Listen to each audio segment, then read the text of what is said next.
at all. Fantastic. It allowed you to enter easily, huh? Easily, click of a button. I had Zoom installed on the phone prior to, so yeah, I'm in. Fantastic. Okay, just give a few minutes for everyone else to come in. Looks like Brother Mujahid came in, I believe. Now, where are you at again, brother? Me, I'm in New York right now. In New York, okay, okay. And Patrick is your brother, right? I'm Patrick. My brother's Andrew. Andrew, okay. I got you. I'm sorry, man. I got you. It's all right. It's okay. Yeah. So who was that texting me back? I know I got y'all's names saved separately. Somebody texted me. I think it was Andrew texted me back and told me he was going to let you know. Let me make sure.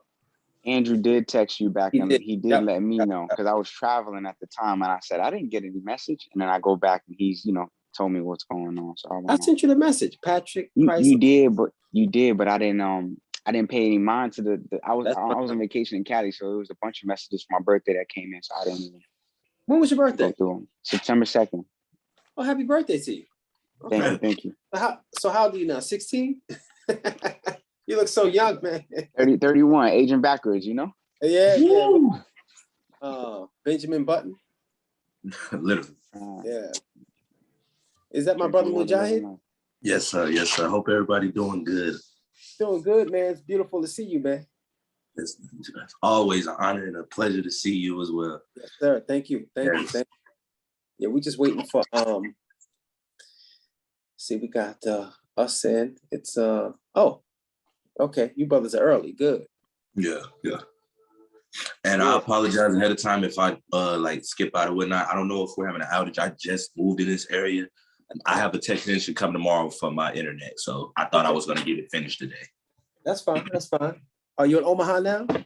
Yes. Okay. Hopefully not too much longer. You coming back this way? Yes. Okay. Good. Yeah. I was gonna tell you, I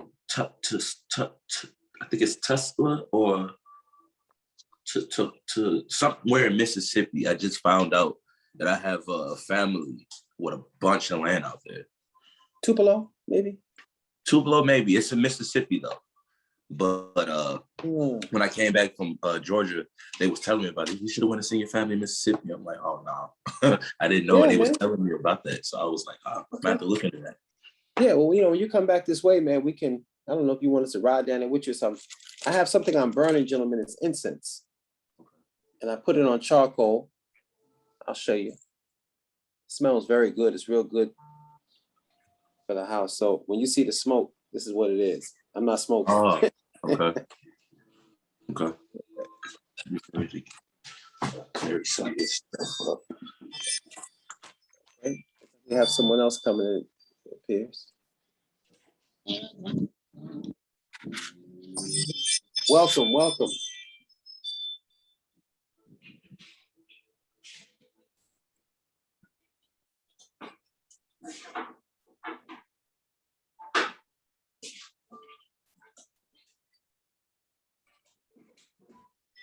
Brother Lamar is in, okay.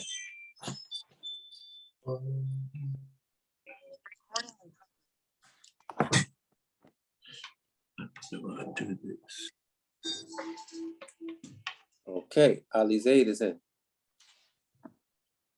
Right now, I'm failing at that. I ain't doing too bad. Cause it's like, I ain't doing too bad, but I'm doing bad. It's like, I can get finished with all my bills. And it's like, I don't know if I'm bad. So it causes me to that's why you shouldn't even pay for bills, bro. I hear somebody's playing some music. Okay. Let's see what time it is now. It's 2:01. See who all we have here. Okay, fantastic. All right, Zaid, Mars, Brother Malcolm. Okay, peace, Malcolm.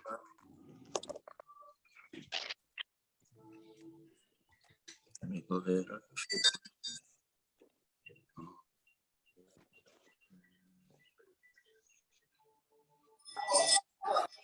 Recording. Okay, I'm going to go ahead and start. It's 2:02 p.m. I'll start at this time, and whoever comes in after, we can recap with them later. So I'm going to start with an opening. أعوذ بالله من الشيطان الرجيم. بسم الله الرحمن الرحيم. اللهم صل على سيدنا محمد وعلى آله وسلم. That might sound complex now, but based on the impression I got from all of you, you will soon be able to speak this language, your original language, better than me in the near future. I'm going to make that a goal for you all to be able to converse in the language of our people, okay? Aboriginal Moors, which is who we are. So I want to give salams to each of you. Thank you so much for sharing your time. And I posted a video in the Facebook group that we all share. And it's a video about the saying of the salam, the greeting between Muslims. So I'm going to say it again, and I'm going to greet all of you. And if you could all, one at a time, just 5 seconds and respond to me individually. All right. The greeting is Assalamu alaikum. And you respond with Wa alaikum salam or Wa alaikum assalam. Okay. So I'm going to say it now. Assalamu alaikum. Feel free to respond. Salam. Welcome, salam.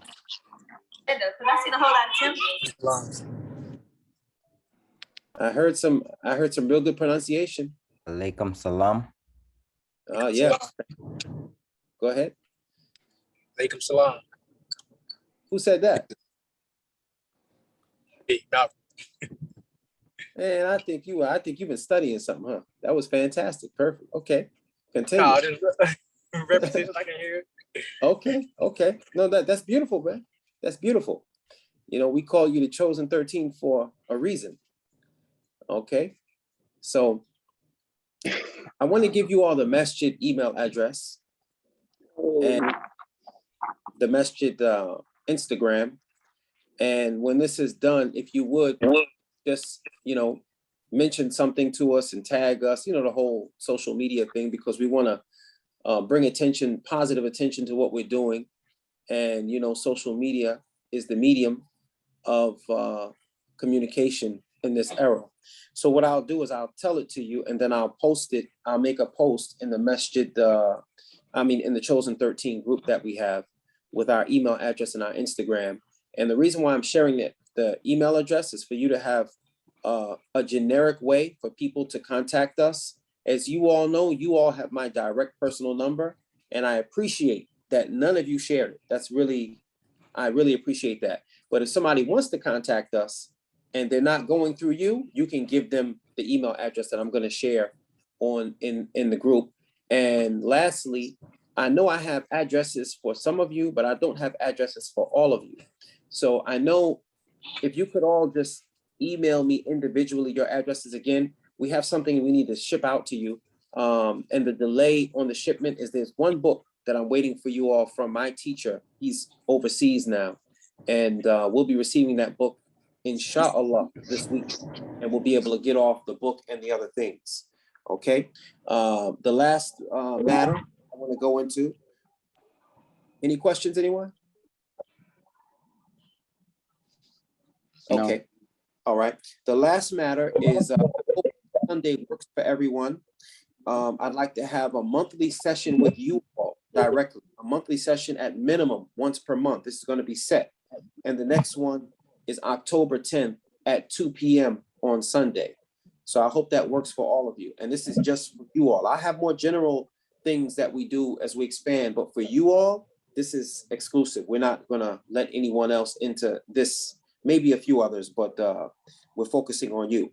So if we can begin, I want to recap what you did when we initially met, which was the pronouncement of your shahada, Ashhadu an la ilaha illallah, Ashhadu anna Muhammadan Rasulullah. You bore witness that there is nothing worthy of worship, that there is no God but Allah, and that the Prophet Muhammad, peace be upon him, is his final message. You accept the 5 pillars of Islam as the edifice of your spiritual and physical life. So that was the first pillar, was the Shahada, and the second is the Salah. Now, the Salah is the foundation of who you are, your identity with the one who created you, who created the heavens and the earth. The first thing he questions us on when we stand before him, when this life finishes, and we stand before him on what's called Yom al-Qiyamah, the day of judgment, the first thing we're asked about is prayer, is our Salah. That's the 5 daily prayers. So my job and my honor in service to you is to be able to teach you that step by step. Now, the first step, when you enter any location, a new building, you have to do what? Go in through a door. So everything in creation has its door, and you have to respect that door. See, the door to Allah is prayer. That's the door to him. All right. And the prayer is explained and exemplified to us by his holy prophet Muhammad, peace be upon him. Now, that being the case, what is the door to the prayer? It's called tahara. That's what I want to focus on with you during this session, is tahara. Tahara. Before I forget, I will share a Google document with you all. When you email me, if you have Gmail, I don't think you might need Gmails. If not, whatever you email me from, I'm going to share a Google Doc and recap all of this in the Google Doc, so you won't lose anything. All right, we're discussing today. And if you have any questions, feel free to email me. For you all, if you want to call, that's fine. Call or text. So this tahara literally means purification. Purification of what and for what purpose? Purification of your body for the purpose of standing in front of the one who created you in a purified state, right? Prayer is a ritual. Now, some people pray all the time. They say, God, give me this, God, give me that. We're talking about the prescribed prayer. So Allah, who created us, gave us a prescription, just like a doctor gives you a prescription for a medicine. He gave us a prescription for how to come before him. And he exemplified this, the actual positions and everything you do in the prayer, how you do it, what language you speak, what you say, by the example of his blessed prophet, Muhammad, peace be upon him. And he told that in order for us to successfully perform the prayer, we have to be in a state of tahara, a state of purification. There are 2 levels of that. First is ghusl. Ghusl. That's G-H-U-S-L. I'm writing it now, so I know to include it in the document. This is a full purification. That's a manner in which you bathe your entire body. I'm going to put this in the Google document so you can reference it with instructions. Peace, beloved. Peace, beloved. I don't mean to cut you off. Can everybody please mute their phone so that we can all hear him properly? Thank you, brother, for saying that. Thank you. Yes. Thank you, Ali. Okay. And if any of you needs to interject, please do that and let me know. Can everyone hear me clearly? Everyone's hearing me clearly? Yes. Yeah. Fantastic. Fantastic. Okay. So the purification, the second, which is a lesser, it's not the complete purification, it's called wudu. And wudu is what you perform every day at minimum before you touch the Quran and before you pray. It's a preparation for standing in front of the real king. So people call themselves kings. There are people who actually sit on thrones around the world and have the appearance of power and being in control. But we know that a man can't even control his breathing. So the king is the one who created all of this, right? So you don't go to the king however you want to go to the king. You go to the king how the king told you to come to him. And he told us in the Quran, and he told us in the Sunnah, something called the Sunnah, which is the lived example of his prophet, peace be upon him, how to come in front of him, right? So you have ghusl, which is what you make. I advise you all to take a shower after you took your shahada, and that stood for ghusl. The wudu is what you make before the 5 prayers. there are conditions for each, and I'm going to cover those now. One is for ghusl and wudu, you must have an essential element. That element is water. You must have clean water. So what qualifies as clean water is three things: sight, taste, smell.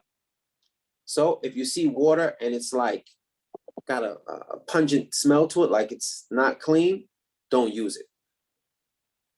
Right? If the water has no appearance and you taste it and it tastes funny, don't use it.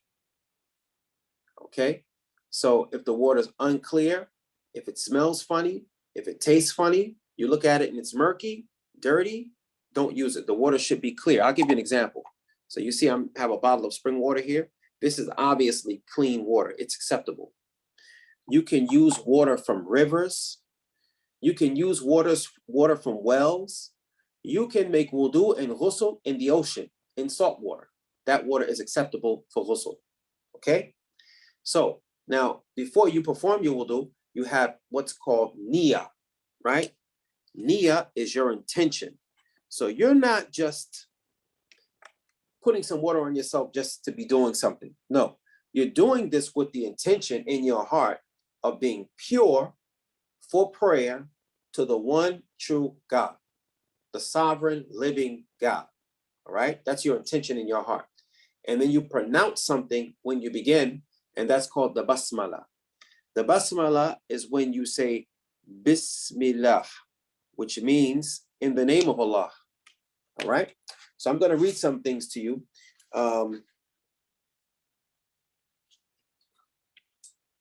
So you have two categories of purification.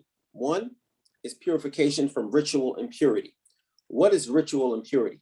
Ritual impurity is if a man is married and he has relations with his wife, that's a ritual impurity. After you're with your wife, you have to purify yourself with a ghusl, complete bath, in order for you to be purified enough to stand before Allah and pray. Also, if a person urinates, when they go to the bathroom, that's also a ritual impurity. So you have to cleanse yourself with water after urination and then make wudu. If a person passes defecation, the same. Clean themselves with water, and incidentally, you use your left hand for those matters, okay? The right hand for eating, left hand for these matters of cleansing the self. So is that, and I'm sorry, just interrupt real quick. So as far as with the left hand, that, is it just anything like passing, somebody was to ask to pass Mujahid, to them? Mujahid, that is a fantastic question. The left hand as well. You want to use your right, but no, well, and you use your right hand as a clean hand. Is that what you pretty much saying? Okay. Mujahid, that's an excellent question. Now, you just touched upon something. I'm not going to digress far, but Mujahid made an excellent point. And the point is this. In Muslim culture and, in my travels abroad, I learned something about what he just asked about the right and the left hand. If someone hands you something with their left hand in Saudi Arabia, that person is identifying you as a slave. So that's a very good question. I appreciate that. Thank you.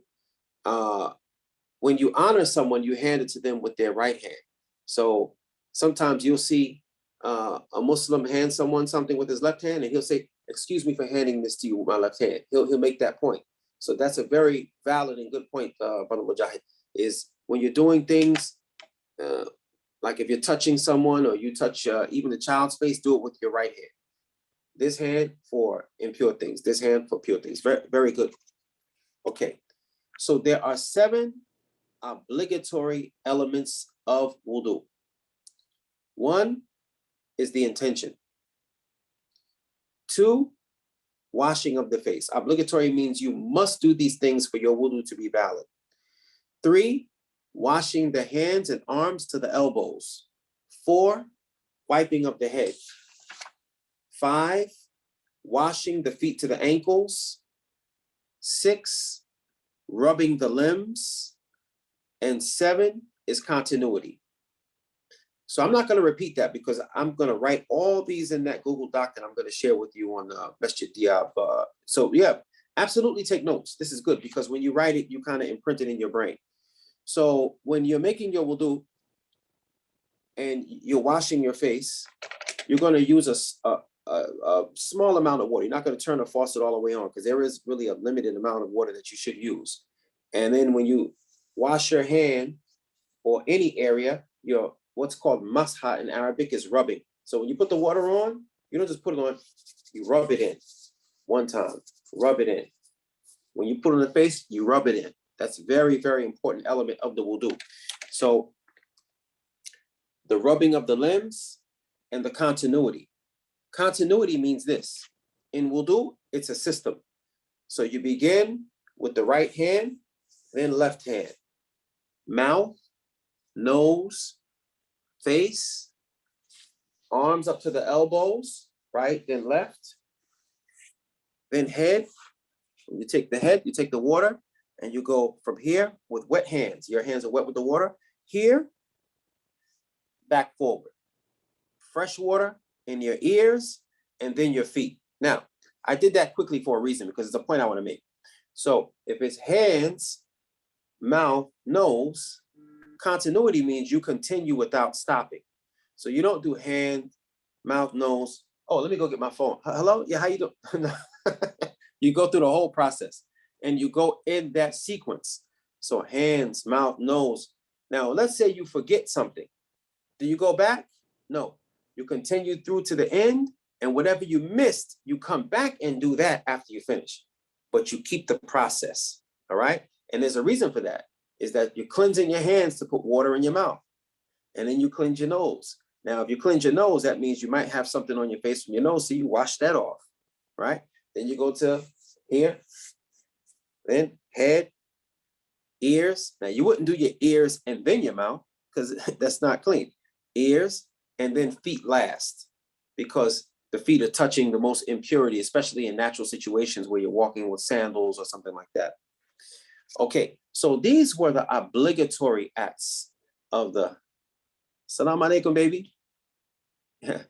These are the obligatory acts of wudu. Now, there are what's called sunnahs of wudu. You're going to see 2 lists in what I put. The obligatory is what you must do. Now, in the Quran, it explains these 7 things that must be in your wudu. But the sunnah, the lived example of our blessed holy prophet, peace be upon him, is the sunnah. And so what's not specifically stated in the Quran that we do are things that he did that people witnessed him doing. So it may not be written in the Quran, but it's the sunnah. It's something that he did and we take from that. So these are the sunnahs of wudu. Washing the hands to the wrist at the beginning of wudu. These instructions are not in the Quran. The Prophet ﷺ brought us these instructions after. Rinsing the mouth. So not just putting water in the mouth, but there's a way you take your finger and rinse it and spit it out. Snuffing water up the nose. So putting water, you could just put the water here. No, you kind of inhale a little bit and blow it out. These are the sunnah acts of wudu. Okay, so snuffing water up the nose and blowing it out. Returning the hands to the front, because in the Quran it says wash your head. How? This is how. This and this with wet hands. Okay. Wiping the ears. How? Inside, out. Okay. Using fresh water for the ears. After your hands have been wet from doing this, your hands are still wet. So you don't use that for your ears. You put your hands back in the water and do the ears. And the correct order of the obligatory elements. Okay. And like I told you, if you forget an element, then you come back. So that's the sunnah. Now, there's some extra things that you can do that are pluses for your wudu that make them, make them better. And that is when you go to each area that you're washing, you should wash it 3 times. You can wash it 1 time, but it's best to do it 3 times. 2, 3. 1, 2, 3. I'm going to list that also in the Google Doc that we share. Using small quantities of water. As you all frequent different masjids and are around more people, you see that some people just turn the water on at full blast and just let it run. And that's not supposed to be that way. You know, we're the original conservationists. And you should always start with the right before the left. Okay? Now, once you have wudu, it's like you put on a coat of armor. You're protected from so many things in the unseen, and you are now prepared to stand in front of your Lord, purified as he said for you to purify yourself. So it's like coming to your, this is a very small example. I just want to make this analogy. It's like coming to your teacher with the report written the way he said write it. Okay, so you're appearing in front of Allah in the way that he's prescribed for you to appear in front of him. All right. So things that ritually break your wudu. So you make your wudu. How many times do you make it? You make it as many times as it takes to remain pure. Any questions? No questions. I'm going to take one call as one of the brothers that we want to bring in that I missed earlier. Okay, so I'm going to mute it 1 second because I want him to come in. Brother Martavi.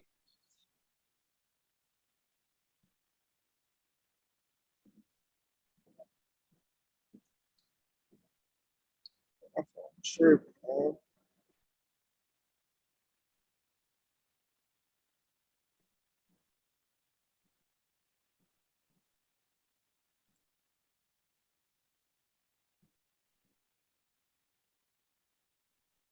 Let me turn into it. Okay, that's our brother Martavius Beard. And he's coming into the group. I wanted to take that call. He had a newborn baby last night. So when he comes in, and I'll see when he comes in, I want us all to congratulate him. He's one of our brothers. If he came in. Brother Martavius, are you in? Okay, well, congratulations anyway, our beloved brother. Yes, so brother. When you make your wudu, you have prepared yourself for prayer. You prepared yourself, you have permission now to pray. See, this is a very important point, is it's arrogant for the slave, right? And we are slaves of who? The one true God only, that makes us free of all creation. We're not slaves to no man ever. Nothing can enslave us because we belong to Creator, right? We are his bondservants. So the things that break your wudu after you make them. One is using the restroom.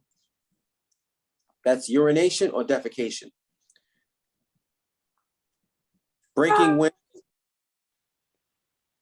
wind, passing gas also breaks your wudu. You have to make a new one. And also the emission of,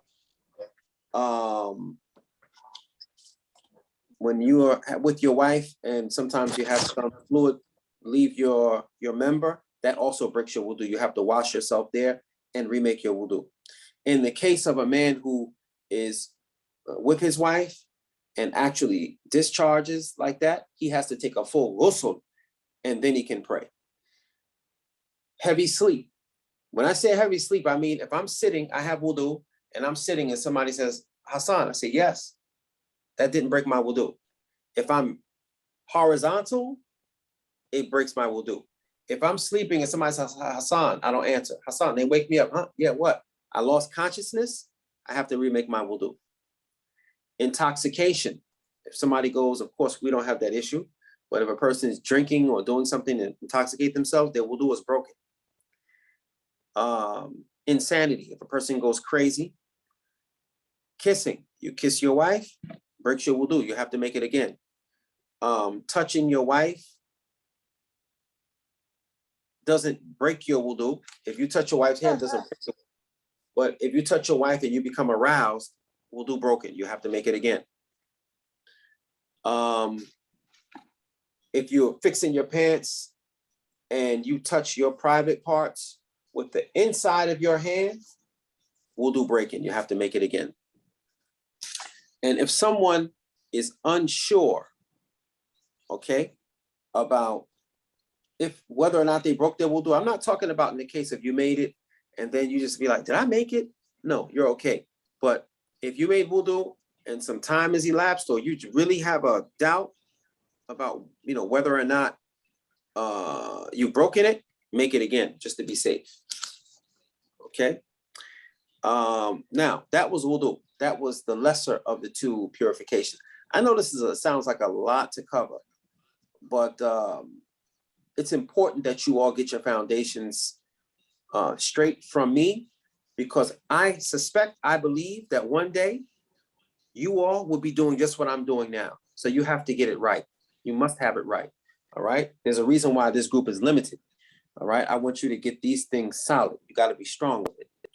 All right. Now that was wudu. Now for ghusl, again, niyyah, the intention at the beginning. Continuity again, the order that you're doing it in. In ghusl, you do the same as wudu, but it's a little more intense with the head. You're scrubbing the head, and then you wash each side of the body when you're in the shower without touching your private area at all, right? Wash each side, right side, then left side, and then your ghusl is complete. And rubbing again, scrubbing, right? Washing the entire body. So everything is similar to the two with the wudu and the ghusl. It's just a bit more intense. And in every case, we always want to minimize our use of water. So we don't want to use too much water when we're performing either wudu or ghusl. Now, that briefly, I know I skimmed over it, and I want to give some time for you to ask me questions about it or anything. And as I mentioned, I'm going to share this in that Google Doc. So I need all of your email addresses. I'll post the email to email me to in the group that we have. Email addresses, and I know many of you sent it, but email me your physical addresses again, okay? And also some of you have something I want to discuss with you regarding your names. Some of you need another name to go along with the names that your parents gifted you with, blessed you with. And that's important. The last matter is tayammum. Tayammum is how you purify yourself if there's no water. If there's no water around and you want to purify yourself for prayer, you can get pure dust. You can rub a rock, Bismillah, and you're prepared, all right? I'm not going to cover that now. I'm going to put some notes on that in the group, but we can go deeper into that. For now, I want you all to know that as of today, what you must master, this is going to sound very funny in a way, the art of using the restroom. Because that has to be foundationally, if that's not correct, then you can make all the wudu and ghusl you want. If you're not purified when you leave the restroom, nothing else is going to be sound for you. And we are meticulous. Muslims are meticulous when it comes to purification. In fact, we taught the Europeans how to cleanse themselves. Yeah, this is a historical fact, not emotion, it's fact. So you have in our culture a very distorted concept of masculinity, things that make a man. And these people who present these concepts of masculinity are not men themselves. So they have no authority to teach us or tell us about what it takes to be manly or to be a man. Excuse me.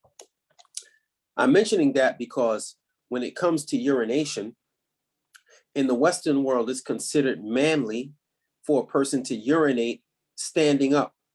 You go into a restroom and you see men and they go into a urinal and they're standing there and they're urinating, and that's considered the manly thing.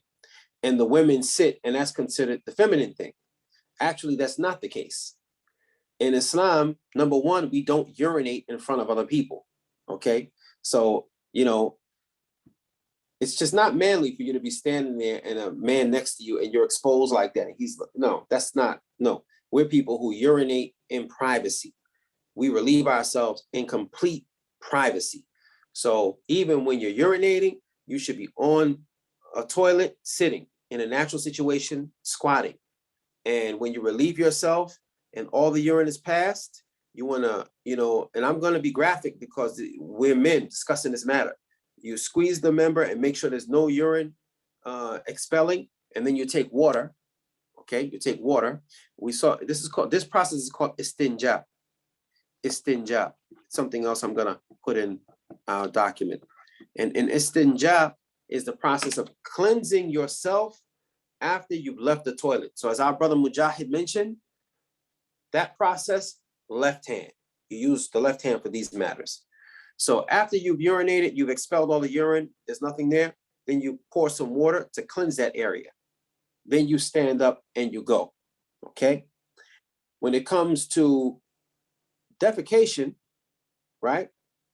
We're not people, like if you took some cream and just put it on your hand, and then, peanut butter, you put peanut butter on your hand, and then you take a tissue and just wipe it off, you smell your hand, it still smells like peanut butter because it's still on there, even if you don't physically see it. So this practice that these very uncivilized people gave us, their concept of purification, which is not purification at all, with paper, is savage. And we all are civilized people. So we don't accept those ways.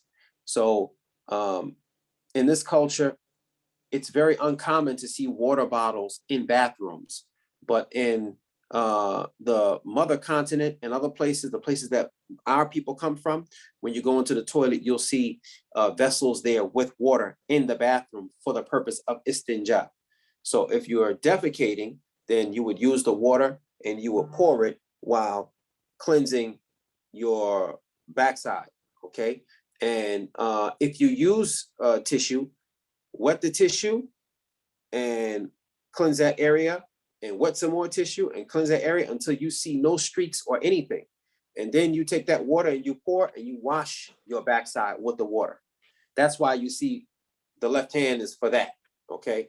So you don't eat with the right hand, with the left hand, you eat with the right hand because this has been being used for another purpose, okay? So from this moment forward, don't just go to the bathroom and stand up urinating. For one thing, while you're urinating, you're splashing urine everywhere, even if you can't see it. And so it's getting all over your clothes. And if you have urine on your clothing, how are you going to stand in front of the Creator like that? You have to stand in front of Him pure as you can possibly be. All right. So those two matters, they're not very glamorous and they don't sound very good for us to be discussing them. But I love you all. I love you all. I respect you all. I'm honored to be your brothers. Yeah, Mujahid, fantastic. Mujahid, okay. Thank you, Mujahid. He said that he uses these wipes. And these wipes, you can get them at Walmart, and they're flushable. You can flush with them. And some of them are scented, some are unscented, but they allow you to cleanse that area when you're, after defecation, almost completely. After you finish with the wipes, still use some water and wash that area, and then you're good to go. Yeah. So this is important for me to know that you all are prepared completely in this thing that you stepped into. It's my solemn responsibility. So pardon me for the type of language and going into these things, but we're all men, and this is what we're about, is perfecting this thing that we've stepped into. This is the true thing of ours, this, okay? So I'm going to back all of this up with the document in the Google Drive. And you know what? I want you all to ask me any questions that you may have. And in the meantime, while you're saying that, I will be posting the email address in our group right now, so you can start emailing me. And of course, I'll have your email, put your name and your address so we can physically mail you this. And again, thank you for those of you that texted me the email addresses. We're entering them into an Excel sheet, but please resend them again today, huh? And just, I wanted to ask a question regarding the group. So the Chosen 13, however, you did say if anybody was interested, we would like them to have their generic email to contact and reach out. I do know a couple other members that are just as eager to learn of this as I am, and I'm sure the other brothers in the meeting today. Would they go about the same thing, just giving them the generic email? Because they don't have anyone in their area. One person I'm thinking of in particular, they're not in the area or have anyone in the area that can give them this type of information that you're giving. And that's my case. So thank you for that. But as far as people that don't have this access to this type of information and to learn and, you know, put into and implement, would you want them to do go through the generic email as well? The short answer is, for now, generic email. And when those people, because see, it's going to be a flood of people coming this way, and there's no way that one person can do it. So I'm preparing you all to be able to do this. See, that's why this group is like that. So for now, generic email, but then you call me and tell me, hey, you know, whoever y'all have email, have them mention you in the email. Hey, so-and-so sent me whatever. And then I'll call you and say, hey, this person emailed me. And then we can take it from there. And what I plan on doing is preparing a second group that's going to be open to people, right? More open. But this one I want to keep small. I don't have dates even planned for that, but we can discuss that and see, you know. Gotcha. Most definitely. Okay. Yeah. Now I want to tell you something. You Masjid Diab at MASJID DIB. Okay. I just posted in our group the email. So it's there for everyone. And email me there. I saw you, Brother Patrick, that you posted the email here. Do me a favor, just email me at that email address that I just posted in our group. So that's a catch-all email. It's a Gmail because it's just catch-all. Was it the Facebook group you posted it in? Yes, sir. Okay, I'll go ahead and look at it. I'll email it there. I'll respond to that. Yes, sir. Yes, sir. And again, it would be good if you all went to the Masjid Diab. Let me post that, our IG. Go to the Masjid Diab Instagram and shout us out, because that's our masjid here on our property that you all are members of. That's our physical location that is presently renovating now. But when people want to know about what we're doing, they can go through that. You all come to me, okay?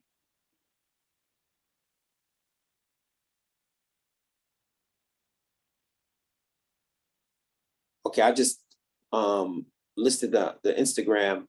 Oh, wait a minute. Yeah, I did.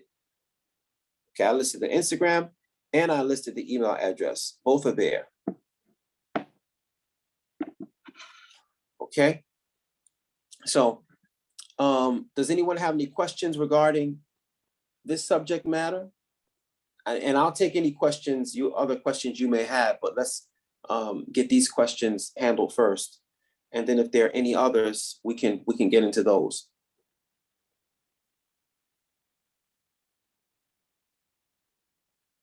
I have a question. So this is Wudu, Nia, go. I think I'm pronouncing it wrong.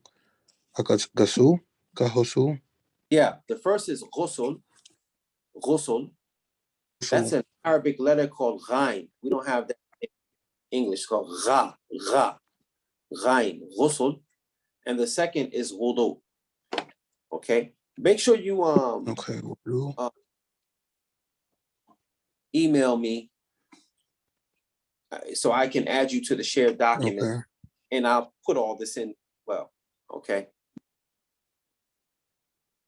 Did you video I made for the real simple video? Terminology. I put another video with some of these terminology so that you can pronounce them correctly. Okay. Yes. The email again. I think I missed the email. I put it in the group. It's you know what? Maybe I think I can tap. Can I? I can list it here, right? Yep, chat. let's do this.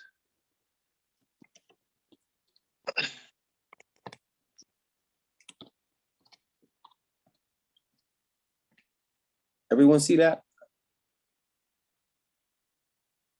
Yes, sir. And the IG is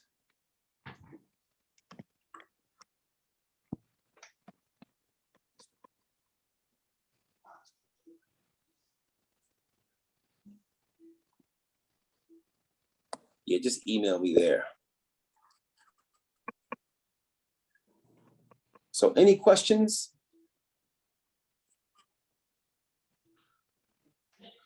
Not right now. Okay. Not right now. Okay. All right. I want to touch on one last subject that's related to this, but it's a little spiritual in nature. I think it's important that we get into it. And that is where we exist, this realm, this dimension that we're in, this world. In Arabic, this world we're in is called dunya. And dunya is one of 6 realms that we exist, have existed in, or will exist in. 6 realms. The first realm is called Alam al-Arwah, the world of souls. And in that realm, you were genderless, faceless, nameless, and all we did was glorify the Creator. That's what we did constantly. All right? So that's where everybody in this group was originally there together. That's why when you were near someone in that realm and you see them in this realm, you recognize them. You raised together, you don't know them from nowhere, but you know, I know him, I know her, see? Because we were together there. We reconnected here. But that's the first realm. The second realm was the womb of your mother. That's the second realm. Now, let me tell you about the first realm. You didn't want to leave that realm. Allah took you out and put you by way of your parents, us by way of our parents, in the wombs of our mothers, right? And we were there in complete bliss. To my beloved brother that just had the baby, when your baby came out, the baby went from a protected, safe place into this world. And I think you have a girl. And I have a son. Or a boy? Son. A son. Congratulations. Appreciate it. Okay, congratulations. May Allah bless him. When your son left the womb of his mother, he didn't want to leave there. He came into this world. This world is a third realm, dunya. And it literally means low place, Danawiya. When people leave this life, they don't want to leave it, right? You don't see people dancing and singing at, funerals like they're happy. They don't want to leave. So now we got 3 successive realms. None of them did we want to leave. You leave this realm, you go to the next realm, which is the 4th realm. That's called Barzakh. The Barzakh, when you go to graves, it might be a physical body there, it might be dust there, it might be bones there, but the soul is not encased in that place. The soul is in another realm. And those people in that realm can hear you better than you can hear each other in this realm. Only thing they can't do is answer back directly. Sometimes they might reach you in dreams and things, but that's the 4th realm, Barzakh. You leave Can I cut you off for a second? You sure can. All right, I apologize. So is that why when you call them, is that why when you call them or you say something to them, you get like those weird chills?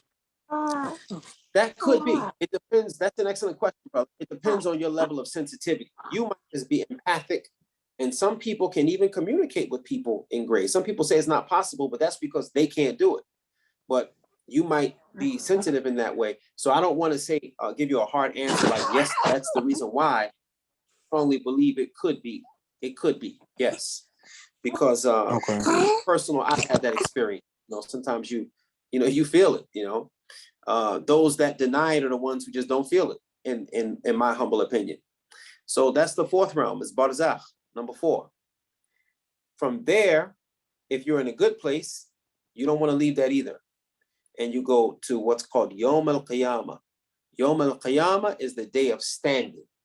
And on that day could equal the equivalent of 50,000 Earth years. Every single human being that's ever been created is judged, and Allah judges them. Now, some want to leave that realm. They want to leave it. You know, like some of these evildoers you see creating mischief and havoc around the world, they want to leave that. And then they get their final assignment in the 6th realm, which is Akhirah.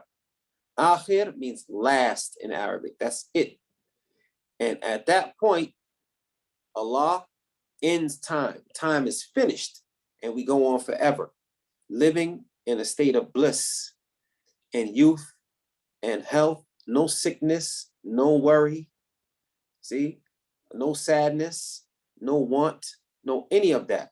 That's a reality. This life is brief. The only thing you take with you is your deeds. And that's what we're going through all of this rigorous work for, is to prepare for the permanent place. So, you know, we're not forsaking this life, but, you know, many of you are businessmen, and you know that if you have a short-term investment that pays one yield and a long-term investment that pays a greater yield, there's not even an investment that you can come up with that says pays forever, but let's just say a long-term, you're going to lean toward that. So we're talking about something that goes on forever. So those 6 realms are really misunderstood and not known in today's world. People don't even know why they're here. They just think they're here just to get a job, or just to, you know, be whatever their profession is, you know? Yeah. It's my first time hearing something like that. So that's, I ain't gonna say, that's a lot to take in. There's a lot to think about. I got my brain firing a bunch of places right now, because this is the first of hearing this. Beautiful, beautiful, beautiful. Yeah. See, so now, you know, look at the blessing, is that Allah he's so merciful to us, to the Muslim, that he doesn't give us justice. He gives us mercy. Meaning, if I intend to do a good deed, and for whatever reason, I'm stopped from getting to do it, Allah writes for me the blessing of having committed that good deed. If I intend to do a bad deed, right? I intend to do a bad deed, and for whatever reason, I don't get to do it. I forget, I just get distracted, and I don't commit the bad deed. I get a blessing for not having committed the bad deed. If I commit the bad deed, God forbid, let's say I commit the bad deed, Allah gives me 6 hours minimum to repent for it, and it's not even written on my scales. So this is the enemies, and we know who our enemies are. All of you know who the enemy is, the enemies. They want to lie to us and tell us what Islam is when they know what it is, and keep that knowledge from us. For my beloved brother Mujahid, I want to make a point about something you mentioned about information. And this is something that you're going to understand. In my conversations with you, I've learned, you know, that, mashallah, it's a blessing, your thought and learning process, is that information is for dead systems, computers. This is living knowledge. Yeah, this is different. So the information, so much sense. We let them have the information. Here we dealing with real knowledge. And each one of you is in your own orbit, in your own place. And each one of you is a light and energy worker. And you're going to save souls and help people to help themselves and help others. That's what we need now. See? Just imagine if everybody, from whatever they claim their religion is, took that on. That I'm going to be of a service to creation, as opposed to I'm just going to be a taker or a consumer or this or that. So I just forgive me for going off on a tangent with that. We have 9 more minutes to this session. And so I want to leave the floor open for you. I don't want to monopolize it anymore. If anyone has anything they want to ask me or express to me, I'm open. Before anybody asks, may I ask, what does Basmala mean again? I forgot that. Bismillah. Bismillah means in the name In the name of Allah. That's right. Thank you, brother. That's right. And that is a powerful statement. Before you do anything, look here, before you drink water, you see this water, before I drink it, you don't have to say it to the whole world. You say it to you and your Lord, Bismillah.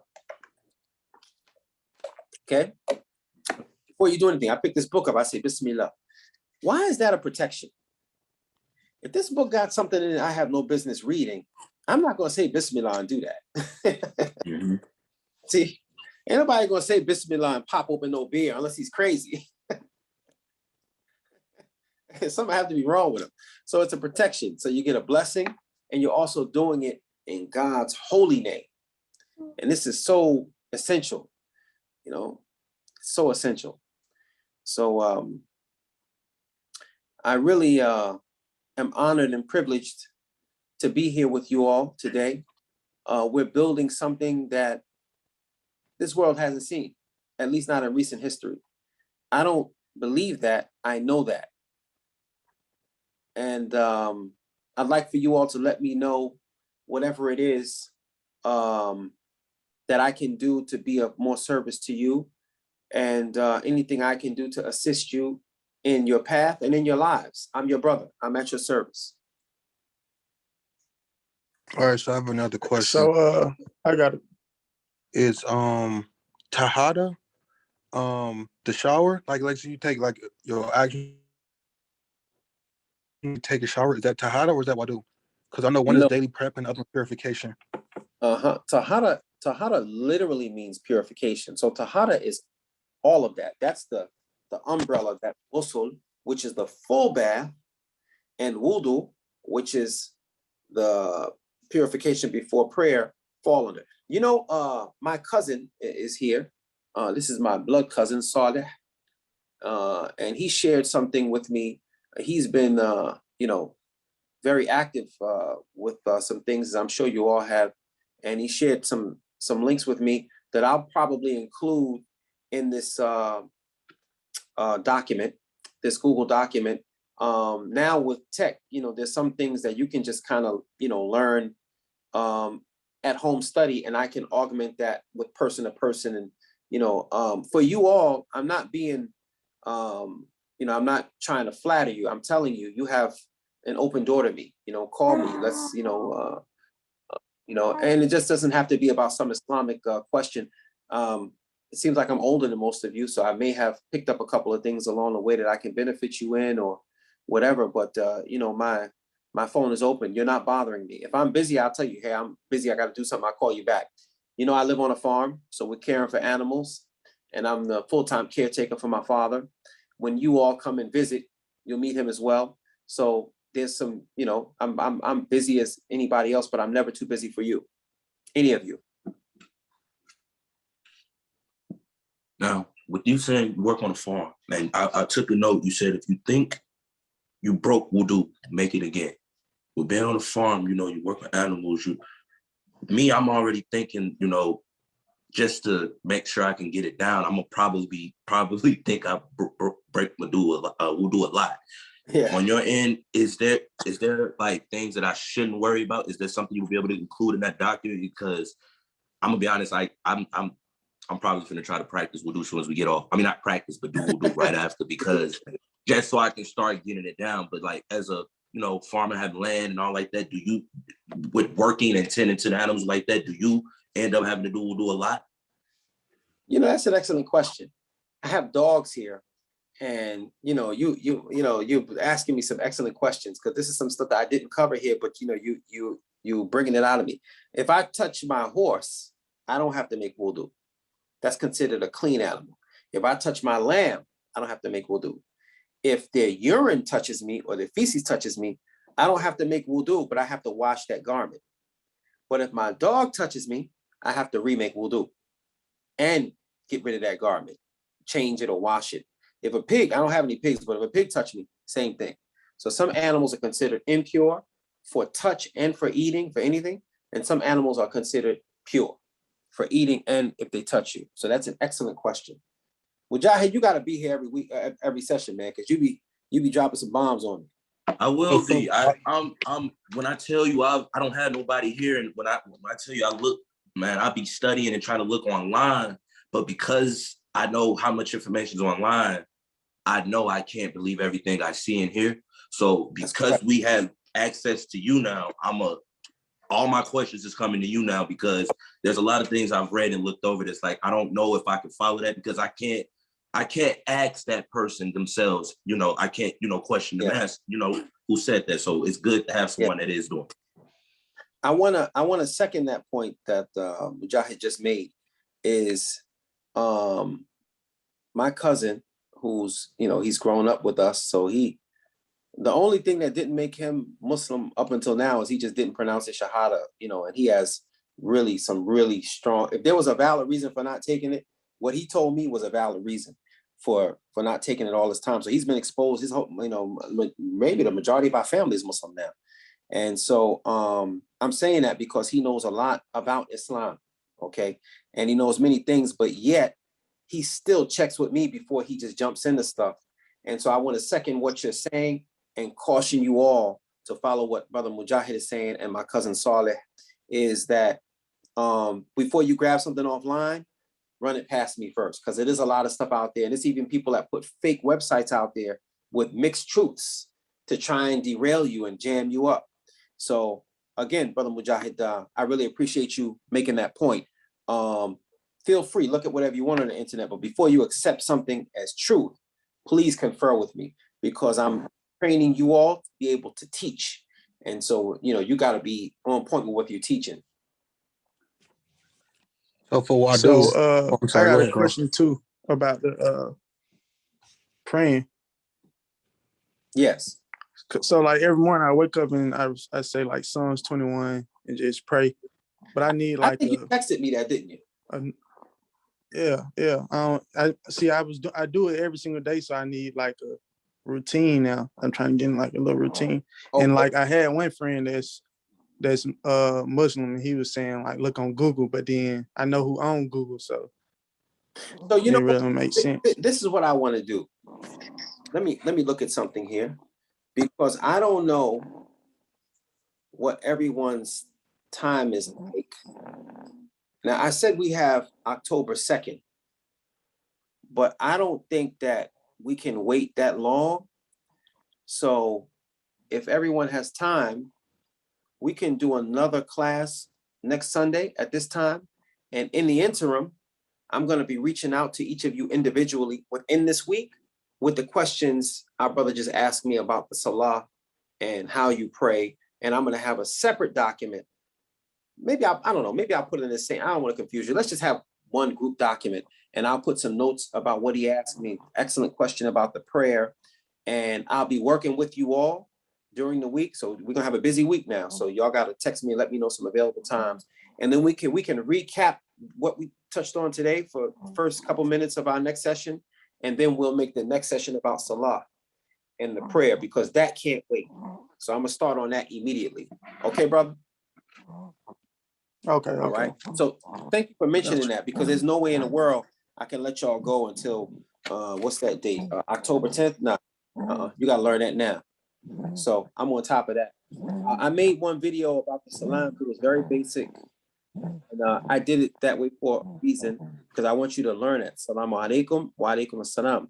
This is and you all pronounced it perfectly. So when you greet me and you greet each other, we greet each other with the salams. This is our sacred, holy blessing. When you say that to me, I say to you, I'm blessing you. I'm not just saying any peace. One of Allah's name is As-Salam. I'm wishing God's peace on you. Yeah, so that's a heavy thing. So please share that blessing with me, and I'll share it with you. You all have learned that instantly. It was, mashallah, it's really beautiful. And I'm gonna make some other videos, but I have to just edit some stuff and get it edited and then get it up there for you. And that'll be that. So I appreciate every one of you. You made my day. I ask Allah to bless all of you and your families and to cover you in His mercy and protection. Special blessing to our brother who gave birth to a son. What's his name? His name is Mayer. My ear. Like my ear. Yeah. Spell it for me. MYHEIR. My Like ear. an air. Yeah. Okay, perfect. My ear. Okay. So in Arabic, that's called warith.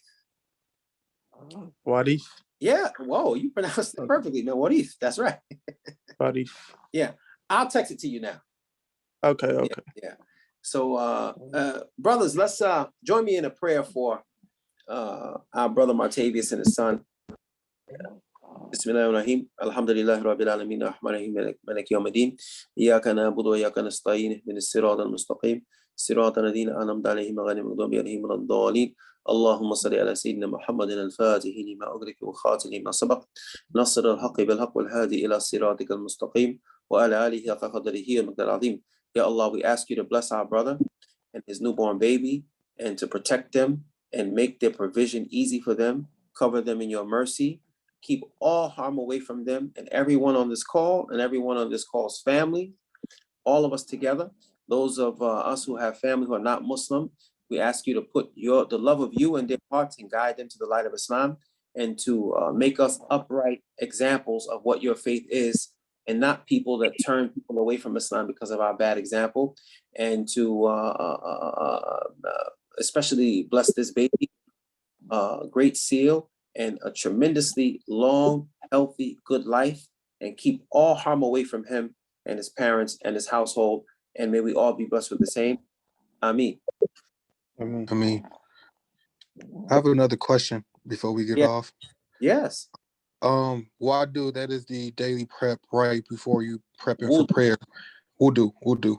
And you said, so it goes from the head to the ears and from the ears to the feet, right? It goes from the hands to the mouth, to the nose, to the face. That's one of the things I'm going to put in the document. I'm going to put a link in there with a video showing it. Mm-hmm. You know, I was saying the last sequence because I had a follow-up question if that was the case, where it goes from head to the from the ears to the feet. If you need to pray, so from ears to the feet, when you out in, like, let's say public, or you out in, like, traveling the lands, or like when I met you all down in Atlanta, I'm not from Atlanta. So if I was to be needed to pray right then and there or somewhere around there, do I just go to the closest public bathroom and then do the whole sequence of my feet too? Yeah, you do your feet too, unless, like, you say, like, for example, you made a wudu in the morning and you put something on your feet. This is an excellent question, by the way. It's a very advanced question. I appreciate that because this is a real life situation. So what our brother's asking us is that, do you wash your feet even if you're out in public? Because it's kind of like, you know, this country's not set up for that. For you to be taking your feet out, putting it in the sink. I've had people say, what you doing? Okay, well, there's what you call the rukhsah for that, which is a license in Islam. And so it's something called a kuf. Let me write that down. KHUFFS, or kufs is two, kuf. And a kuf is a sock that's made out of leather. And they even make one that's not made out of leather now, but it has to be a substance that doesn't absorb water. So if you have that on, say you wash your feet and then you put that on, the next time you make wudu for 24 hours, you don't have to wash your feet. You just pass your wet hand over the top. So it's fast. Now, if you're traveling, Brother Dante, instead of 24 hours, that stretches out to 3 days, provided you don't take those kufs off. Okay. Mm-hmm. I made a note of that. I'm gonna put that in that document as well. I need you all to make sure you email me to that email address, so because I really need you to be included in this document so you can get all of this that we're exchanging and be up to date. And so everyone, next week, 2 p.m. same time, and I'm gonna make sure I have some time to really get into that. As much time as we need. It ain't gonna be limited because you got to get that salat. So I'm gonna start working on that, and I'll even highlight some links in that Google Doc. So when you click on it, you'll get it. And then during the week, I'll be reaching out to some of you. I hope some of you have FaceTime, because I'm gonna be showing you how to make wudu, and so that when we come back in here, we will all be performing the salah together. Okay. And I know it's difficult because we're not in place, but you know, I don't mean this in any kind of derogatory way. I respect you all, your manhood, your age, your wisdom. I'm a little older than you, so I see you like my younger brothers, nephews, sons. So I'm protective of you. So that's why I'm not just saying, oh, just go find a masjid and nah, because sometimes you go in there and people, you know, some come from other countries and they don't even know who you are. And I refuse to see you harmed and damaged by that. So we're gonna keep this in the family until you get strong enough to, you know, get out there and do it on your own. And that's not gonna take long, judging from what I see of many of you.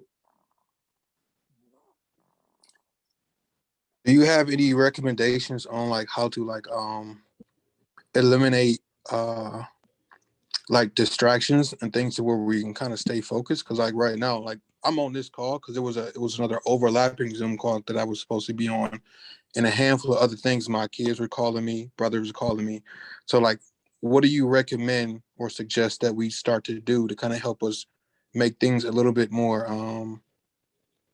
I ain't gonna say super easy because nothing in life is easy, but like a little bit more easier to kind of deal with or juggle?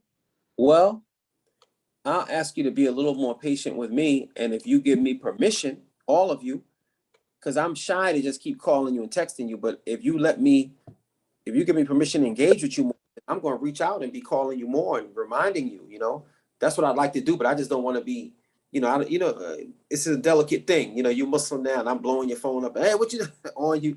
But if you let me call you and engage a little bit more, then I can help you with that, you know, just give you some reminders. That's my job. Okay. Yeah. Is that okay with you? It's okay with me. Is that okay with everyone? Yes. Yes. I'm all right with all that. Yes. I'm good. Okay, fantastic. Where's Ali Zaid at? I haven't heard. Oh, Andrew. Yes. Okay. BMC Studio. I think you told me you were going to be there. Okay. Uh-huh. Okay, fantastic, fantastic. It's beautiful to see all of you. And during the week, I can engage with some of you and grant you what I feel, what my inspiration tells me is your name, if you would permit that. So today I'll be a little bit busy today, but starting tomorrow morning until our next call, let's get busy. Okay? Okay. Okay, so may Allah bless you all. Assalamu alaikum. Walaikum salam. Alaikum salam. Love you. Peace, fam. Okay, I love you all. Walaikum salam. Peace.